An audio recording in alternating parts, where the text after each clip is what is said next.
नमस्कार दोस्तों, स्वागत है आपका हमारे चैनल टेल्स बाय यशु पर। यहाँ पर आपको मिलेंगी रोचक और सस्पेंसफुल कहानियाँ। अगर आपको यहाँ पर हमारी कहानियाँ पसंद आती हैं तो कृपया करके आप हमारी वीडियोस को लाइक करें, इसको अपने दोस्तों को साथ शेयर करें और साथ के साथ अपना कमेंट करना ना भूलें। अगर आप इस चैनल पर नए हैं तो कृपया करके इसे सब्सक्राइब भी करें। आपका ज्यादा समय न लेते हुए चलो आज की कहानी को शुरू करते हैं। पिछले एपिसोड में हमने सुना था कि अलेक्जेंडर अनिका को सारी ही बातें बता देता है कि किस तरह पर उसके बड़ी और रात को यहाँ पर उनके कमरे में आए थे और उसने अपने बड़ी से बात की थी। उसके बड़ी ने उसे उसके डैड को भी दिखाया था जो जख्मी हालत में चौपर में लेटे हुए थे। अलेक्जेंडर यहाँ पर हर एक बात अनिका को बता देता है। जहां अलेक्जेंडर से रोहित के जिंदा होने की बात सुनकर अनिका भी सुकून की सांस ले रही थी तो वहीं नीचे सभी की हालत बहुत ही खराब हो रही थी। कोई भी अभी इस खबर पर विश्वास ही नहीं करना चाहता था, लेकिन जिस तरह से आकाश गुलेरिया, मयूर गुलेरिया और रानी आलिशा ने उन्हें जो देखा था उस वीडियो में वो पूरी बात बताई थी, उसे न चाहते हुए भी सभी को रोहित के इस दुनिया में ना होने की बात पर अब भरोसा करना पड़ रहा था।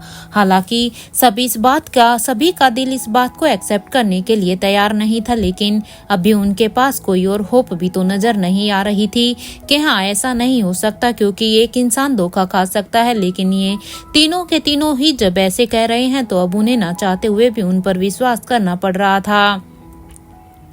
आयशा माँ और रिया का तो दोनों का ही रो रो कर बुरा हाल था। रिया को जब इस बात का पता चला तो वो तो रोने से ही नहीं रुक रही थी। वहीं आयशा मारवा भी एक पल के लिए तो वहां पर गिर गई थी, लेकिन फिर से अपनी सचेत अवस्था में आते हुए अब वो वही बड़बड़ाए ही जा रही थी कि नहीं नहीं, मेरे रोहित के साथ ऐसा कभी भी नहीं हो सकता।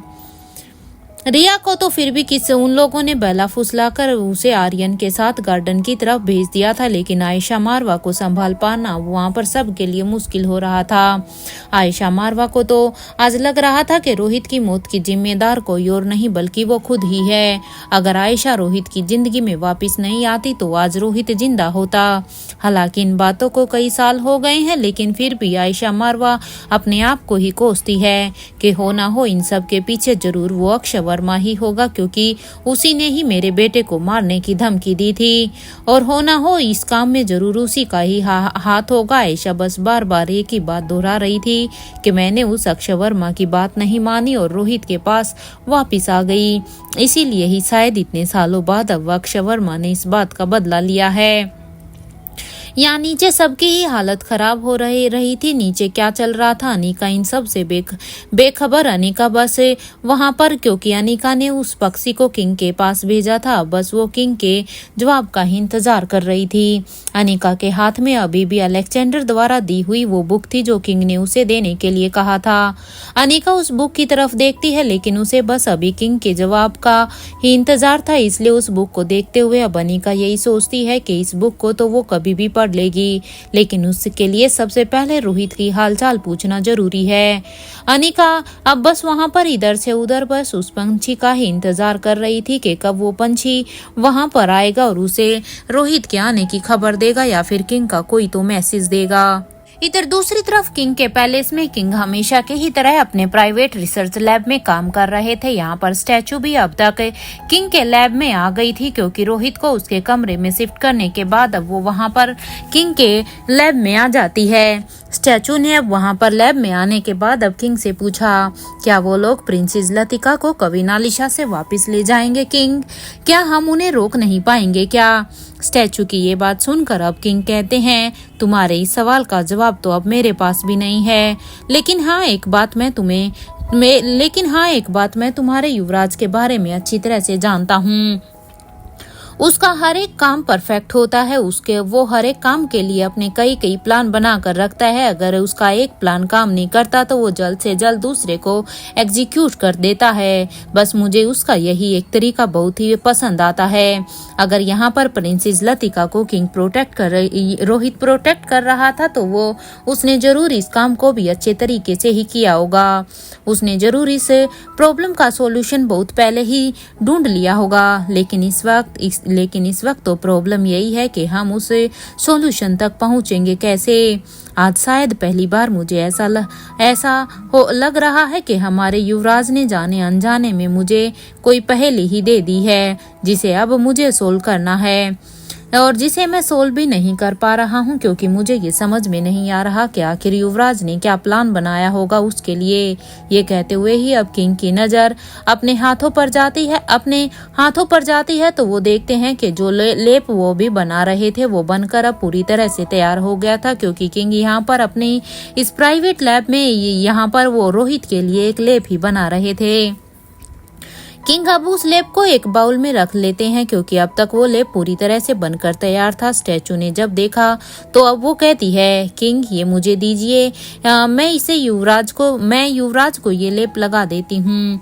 स्टैचू की ये बात सुनकर अब किंग कहते हैं, नहीं तुम रहने दो, मैं खुद ही युवराज को ये लेप लगा दूंगा अपने हाथों से। ये कहते हुए ही किंग अब अपने वहाँ लैब से निकल कर वो अपने रूम की तरफ आ गए थे। वो अपने रूम से अभी जाने ही वाले थे कि तभी उनकी नजर अब उनके विंडो के पास एक पंछी पर टिकती है। किंग देखते हैं कि वहां पर उनकी विंडो पर एक पंछी आकर वहां पर गिर जाती है। किंग जैसे ही अब उस पंछी को देखते हैं तो वो अपने हाथ में रखे हुए उस बाउल को अब साइड टेबल पर रख देते हैं, क्योंकि जो पंछी यहाँ पर किंग के विंडो पर आया था वो बड़ी ही जख्मी हालत में था। इसलिए किंग ने जैसे ही उस जख्मी पंछी को देखा तो उसे देखकर उनसे रहा नहीं गया, इसलिए सबसे पहले वो बाउल को एक साइड रखते हैं और अब विंडो की तरफ जाकर अब उसे पंछी को अपने हाथ में उठाते हैं। अब वो उस पंछी को जब अपने हाथ में उठाते हैं तो वो देखते हैं तो वो बुरी तरह से घायल है, शायद उसके किसी ने घायल किया हुआ था। किंग अब जल्दी से उसे उठाने के बाद अब फिर वो उसे अपनी लैब की तरफ लेकर चले जाते हैं, क्योंकि वो जानते थे कि इस पंछी को बचाने के लिए उसे सबसे पहले उसी लैब की जरूरत है इसलिए किंग अब उसको अपनी लैब में लेकर जाकर अब उस पंछी के घाव को, जहाँ पर उसे एक गहरा घाव था, उसे अच्छी तरह से साफ करते हैं और साफ करने के बाद अब वो उस पंछी को वो लेप लगाने लगता है। किंग अब उस पंछी से लेप लगाते हुए कहते हैं, अब तुम मुझे ये बताओ कि तुम घायल कैसे हुए।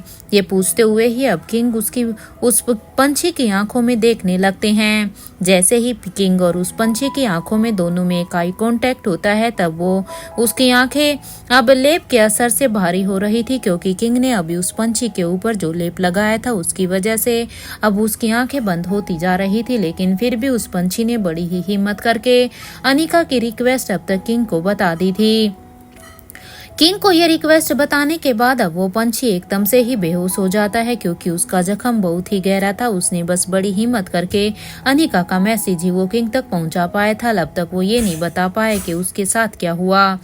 उसके बेहोश होने के बाद अब किंग बस उस पंछी को देखता ही रहता है। यहाँ अनिका की रिक्वेस्ट को सुनने के बाद अब किंग कुछ पल के लिए तो सोचता है और कुछ सोचने के बाद अब वो अपने स्टैचू से कहता है, तुम ऐसा करो, तुम जल्दी से सावित्री से कांटेक्ट करो और सावित्री से कहो कि वो मेरी बात अनिका से जल्द करवाए, और हाँ उसे कहना कि किसी को उसके ऊपर शक भी नहीं होना चाहिए कि वो हमारे लिए काम करती है। स्टैचू को ये कमांड देने के बाद अब किंग वहां से उस बाउल को फिर से अपने हाथ में उठाकर अब रोहित के रूम की तरफ बढ़ने लग जाते हैं। यहाँ स्टैचू भी अब उस पंछी को ही देखती है जो अभी भी बेहोशी में लेटी हुई थी। ये देखकर अब वो स्टैचू अपने पॉकेट से अब अपना फोन निकालती है और अब वो अपने फोन से सावित्री के नंबर को डायल कर देती है। एक लंबी रिंग के बाद भी जब सावित्री ने अपने फोन को नहीं उठाया तो वो उसे अब एक मैसेज ड्रॉप कर देती है कि किंग को हमारी कवीन अनिका से बात करनी है। ये मैसेज लिखते हुए ही अब वो स्टैचू उसे सेंड करने के बाद अब वो अपने काम में लग जाती है। वहाँ सावित्री अभी भी आयशा मारवा के ही साथ थी। सावित्री अभी भी नीचे हॉल में ही सब लोगों के साथ थी, क्योंकि आयशा मारवा की कोई एक खबर सुनने के बाद अब उसकी हालत कुछ ज्यादा ही खराब थी। आयशा मारवा को ऐसा देखकर ऐसा लग रहा था जैसे वो सच में किसी बड़े सदमे में है। वो बस अपने आप में ही कुछ बड़बड़ाई जा रही थी। तब आयशा मारवा की ये हालत देखकर अब सावित्री समझ जाती है कि अब उन्हें उसे यहाँ से उसके कमरे की तरफ लेकर जाना चाहिए। अगर वो यहाँ पर ज्यादा देर और रही तो कहीं ऐसा ना हो कि जैसे उन्हें वो अटैक आते हैं कहीं फिर से वो उन्हें आना शुरू ना हो जाए, क्योंकि इस बार यहाँ पर पता नहीं ऐसी सिचुएशन में फिर उसे संभालना कितना ही मुश्किल होगा। इसलिए सावित्री अब भूमिका जो कि अभी भी उन्हीं के पास ही थी, क्योंकि भूमिका भी बस सब कुछ संभलवाने में ही मदद कर रही थी। हालांकि भूमिका की हालत भी कुछ इस समय ठीक नहीं थी, लेकिन भूमिका ये सब अच्छी तरह से जानती थी कि ये फैमिली उसकी है, इसलिए उसे ही अब अपनी फैमिली को इस हालत में संभालना होगा।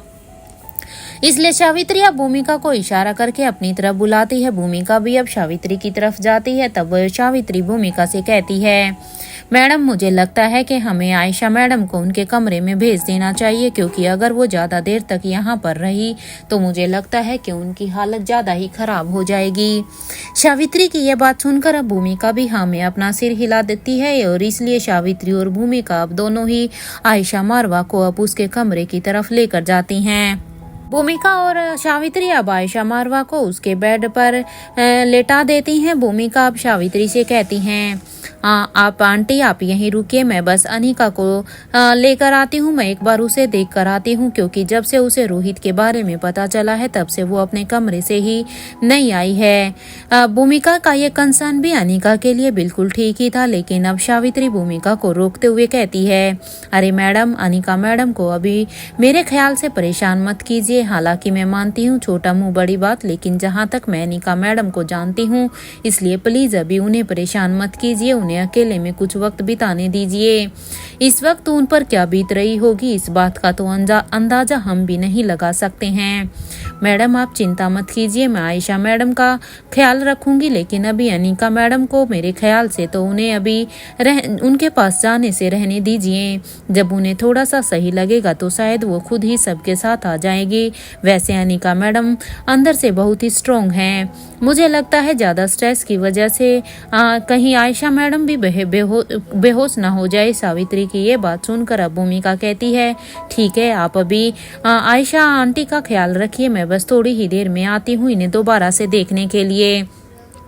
ये कहते हुए ही भूमिका उस रूम से बाहर निकल जाती है। इधर ग्राउंड फ्लोर पर रिया को करण गुलेरिया ने आर्यन के साथ बाहर गार्डन में भेज दिया था, लेकिन आर्यन खुद बेचारा रिया को नहीं संभाल पा रहा था। अगर आर्यन और अलेक्जेंडर दोनों साथ में होते तो शायद वो रिया को संभाल भी पाते, लेकिन आर्यन ने कितनी ही कोशिश की कि वो रिया को संभाल ले, लेकिन वो बार बार रिया के माइंड को डाइवर्ट करने की भी कोशिश कर रहा था। लेकिन रिया बस एक ही बात को अपने मन में ही सोचे जा रही थी, और वो थे उसके डैड।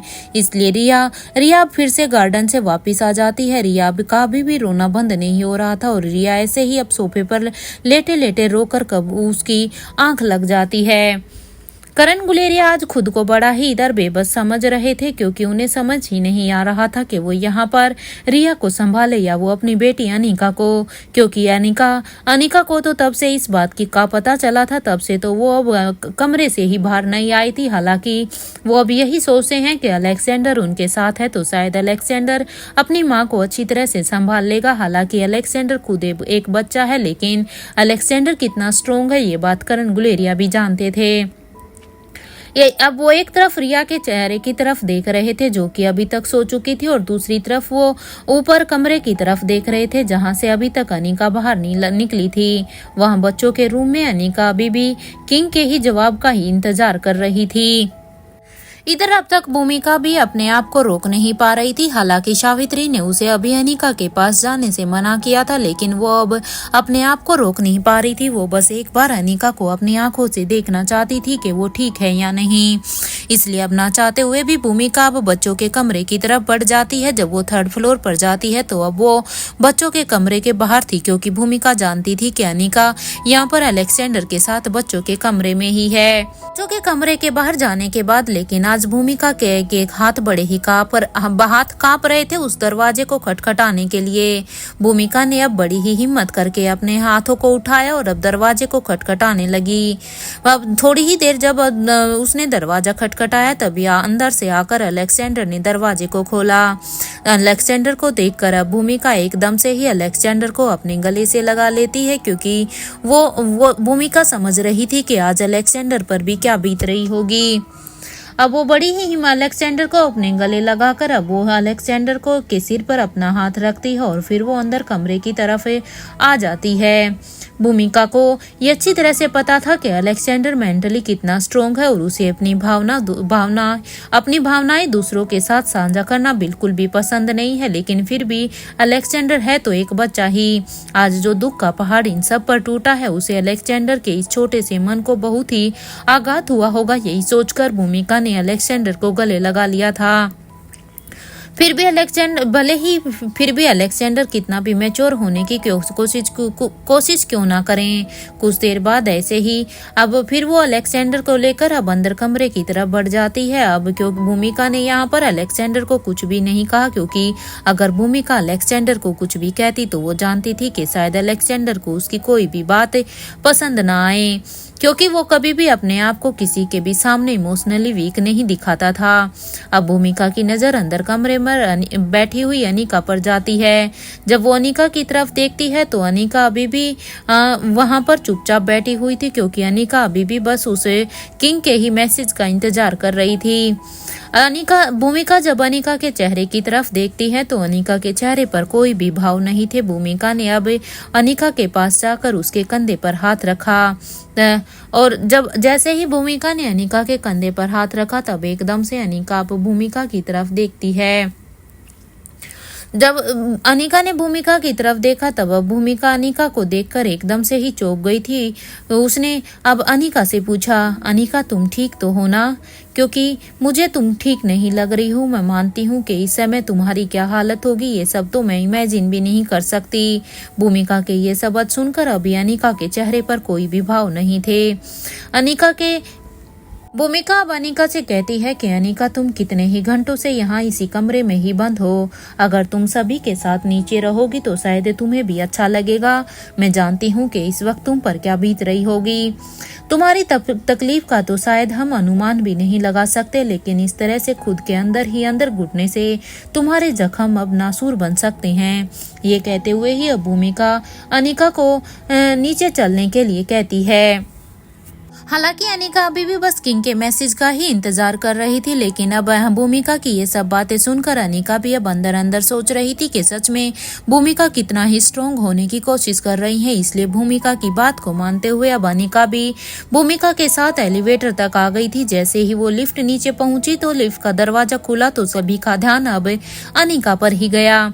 अनिका को देखते ही जिस किसी ने भी अपने आंसू अभी तक किसी भी तरह से रोक रखे थे, उनकी आंखों से भी अब आंसू किसी सैलाब की तरह बहने लगे थे। रानी आलिशा ने जैसे ही अब वहां पर अनिका को आते हुए देखा तो वो अब एकदम से अपनी जगह से खड़ी हुई और उन्होंने अनिका को वहां पर बैठा दिया। रानी आलिशा अब अनिका को कुछ खास पसंद तो नहीं करती थी, लेकिन उनके मन में कोई अनिका के लिए कोई बैर भी नहीं था। अनिका को अब भी इतना शांत देखकर सभी को अब अनिका की बहुत ही चिंता होने लगी थी। वहीं एक कोने में खड़ा हुआ इंस्पेक्टर विकास अभी अपने मन ही मन में रोहित की मौत की खबर से बड़ा ही खुश हो रहा था। इंस्पेक्टर विकास अपने मन में ही सोच रहा था कि जब से रोहित और अनिका उसकी जिंदगी में आए हैं इस केस में, तब से ही वो उसके ऊपर दोष जमा रहे हैं। अच्छा हुआ कि रोहित मारवा को किसी ने मार दिया। जहां विकास ये सब सोच रहा था, बाकी सभी अभी अनिका के पास ही बैठे हुए थे और अनिका से कह रहे थे कि वो अपनी तकलीफ को अपने अंदर दबा कर ना रखे। अगर वो रोना चाहती है तो उसे रो लेना चाहिए। वो अपनी तकलीफ को आंसुओं के जरिए बह जाने दे। जब अब तक अनिका भी अपनी किसी सोच में ही खोई हुई थी, क्योंकि उसके मन में अभी भी बस उस पंछी और किंग की बातें ही चली हुई थी, क्योंकि अभी तक उसके लिए सबसे ज्यादा प्रायोरिटी पर बस रोहित की खबर ही थी।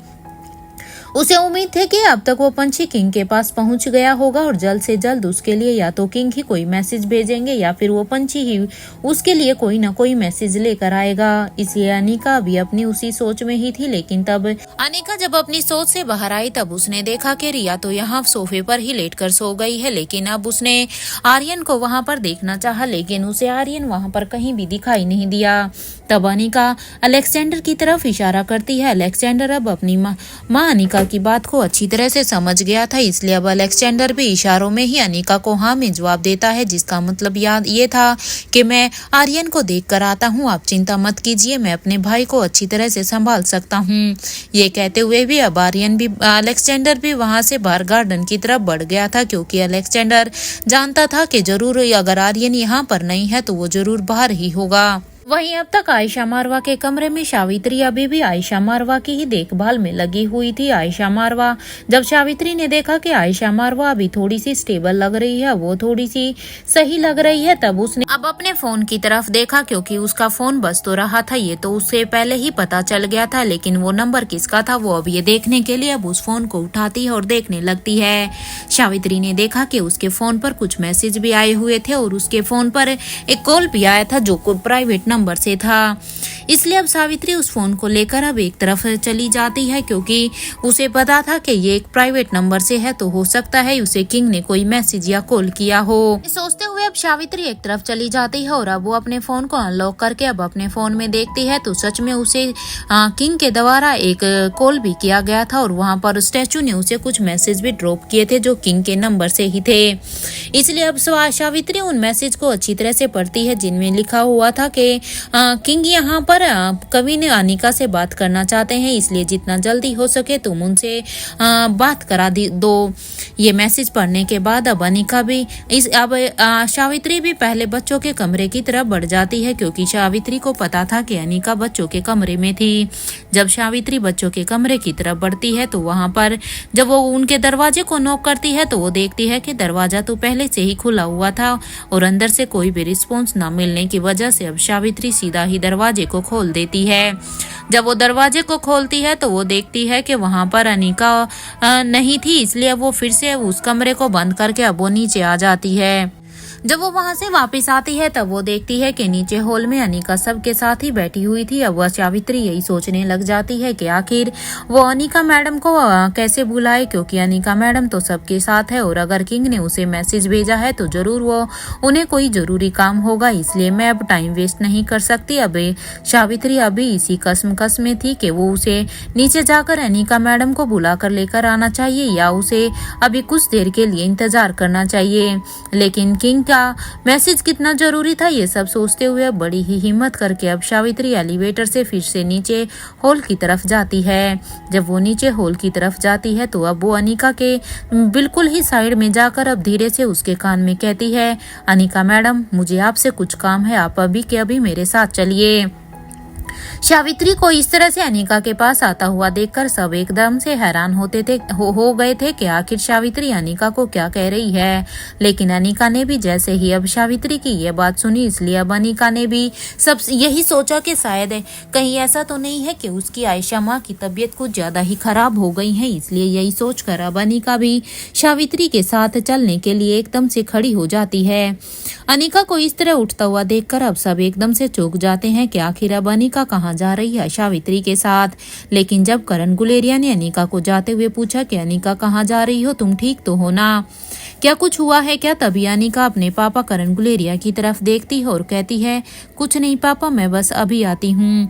इतना कहने के बाद अब अनिका सावित्री के साथ अब आयशा मारवा के कमरे की तरफ जाने लगती है। जब वो दोनों एलिवेटर की तरफ बढ़ते हैं तब एलिवेटर की तरफ बढ़ते हुए अब यहाँ पर सावित्री आयशा मारवा के कमरे की तरफ ना जाते हुए वो वहाँ पर थर्ड फ्लोर की तरफ जाती है और थर्ड फ्लोर पर जाने के बाद अब वो वहाँ पर बच्चों की कमरे की तरफ बढ़ जाती है। सावित्री को बच्चों के कमरे की तरफ जाता हुआ देखकर अब अनिका सावित्री से पूछती है, आंटी ये क्या कर रही हैं आपको तो आयशा माँ के कमरे की तरफ चलना चाहिए ना, आप इधर कहाँ जा रही हैं। अनिका की ये बात सुनकर अब सावित्री कुछ पल के लिए चुप रहती है। वो जल्दी से बच्चों के कमरे के दरवाजे को खोलती है और वो बच्चों के कमरे के अंदर चली जाती है और अनिका को भी अब अंदर आने के लिए कहती है। हालांकि अनिका को ये ज्यादा अजीब लग रहा था कि सावित्री ऐसे बिहेव क्यों कर रही है, लेकिन अब क्योंकि उसे सावित्री से इसके बारे में बात करनी थी, इसलिए अब अनिका भी सावित्री के कहे के अनुसार वो भी बच्चों के कमरे के अंदर आ जाती है। और जैसे ही अनिका और सावित्री दोनों ही अंदर आती हैं तब सावित्री बच्चों के दरवाजे को बंद कर देती है। सावित्री को इस तरह से दरवाजा बंद करते हुए अनिका फिर से कहती है, आंटी क्या बात है, आप ये सब क्यों कर रही हैं? अनिका की बात का जवाब देते हुए अब सावित्री जब पूरी तरह से श्योर हो जाती है कि अब यहाँ पर उनकी बातों को कोई भी नहीं सुन सकता है, तब सावित्री अब अनिका से कहती है, मैडम किंग आपसे बात करना चाहते हैं। ये कहते हुए ही अब सावित्री अपने फोन को अनिका की तरफ बढ़ा देती है। अब अनिका भी समझ एक पल के लिए तो हैरान होती है कि आखिर सावित्री को ये सब कैसे पता है, लेकिन जब उसने देखा कि सावित्री अपने फोन से अब एक नंबर को डायल कर देती है, कुछ ही देर की रिंग के बाद सामने से अब स्टैचू की आवाज आती है, तुम टाइम पर फोन क्यों नहीं उठाती हो? जब भी तुम्हें कॉल करना होता है तो तुम क्या एक ही बार में फोन नहीं उठा सकती?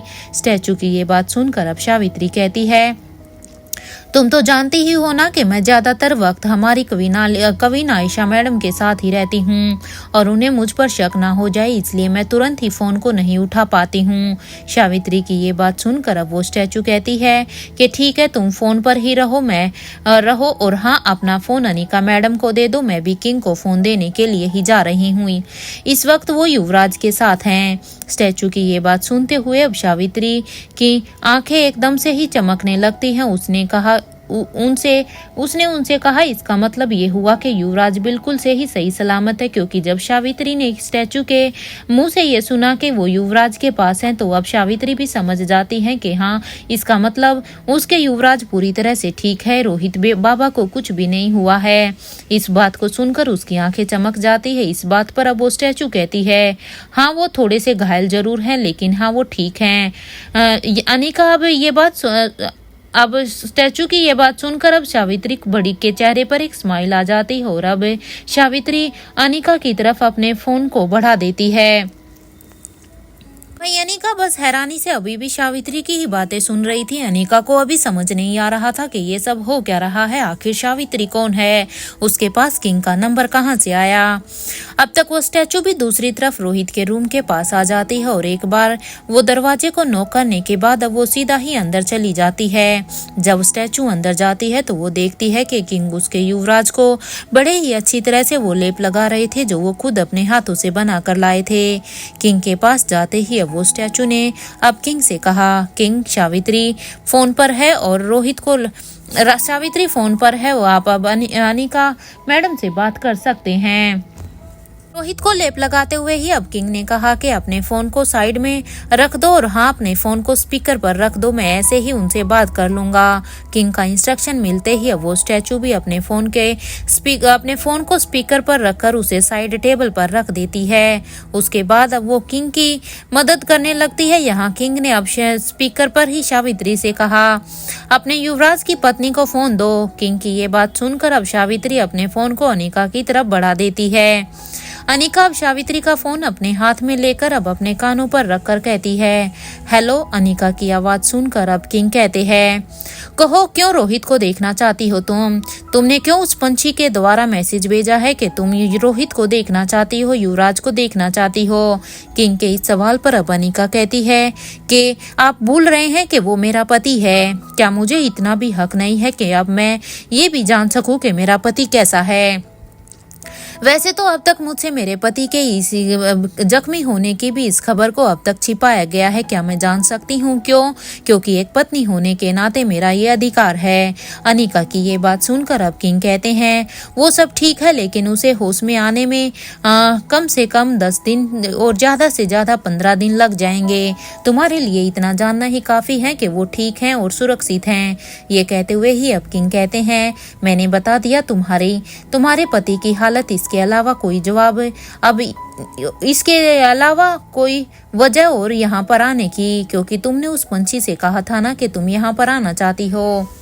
किंग की ये बात सुनकर अब अनिका अपनी आंखें बंद करके अपने गुस्से को कंट्रोल करते हुए कहती है कि ये क्या बात हुई, मैं उसे देखना चाहती हूँ, मैं एक बार अपने पति को देखना चाहती हूँ।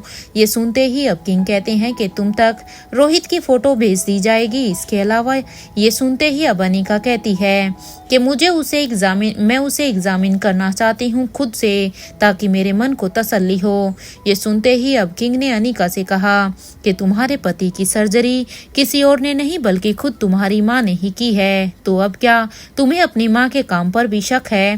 क्या तुम अपनी माँ पर भी अब शक करती हो? किंग की ये बात सुनकर अब अनिका को इतना गुस्सा आया हुआ था, लेकिन अब भी वो अपने गुस्से को कंट्रोल करते हुए अब वो कहती है, मुझे जानना है कि रोहित पर किसने अटैक किया था। और यहाँ पर उस दिन रोहित के साथ जितने भी लोग यहाँ से गए हुए थे उन्हें कुछ भी अब तक याद क्यों नहीं है। वो ये सुनते ही अब किंग ने कहा, पहली बात तो रोहित अब इस कंडीशन में है ही नहीं कि वो तुम्हें किसी भी सवाल का जवाब दे सके। मैंने तुम्हें पहले ही कहा है कि उसे 10 से 15 दिन लग जाएंगे उस पर किसने अटैक किया है, इसलिए वो तुम्हें अभी इस बारे में कुछ भी नहीं बता सकता। और रही बात उसके आदमियों के जख्मी होने की और उन्हें कुछ भी याद ना होने की, तो ये बात का क्रेडिट तुम्हारी माँ को जाता है। तुम्हें जो भी पूछना है उसके बारे में तुम अपनी माँ से पूछो। और एक बात और, अगर तुम सच में ही जानना चाहती हो कि उस दिन क्या हुआ था तो अपनी माँ के उस गरुड़ से ही पूछ लो। उसने तो सब कुछ उस दिन अपनी आंखों से ही देखा था ना।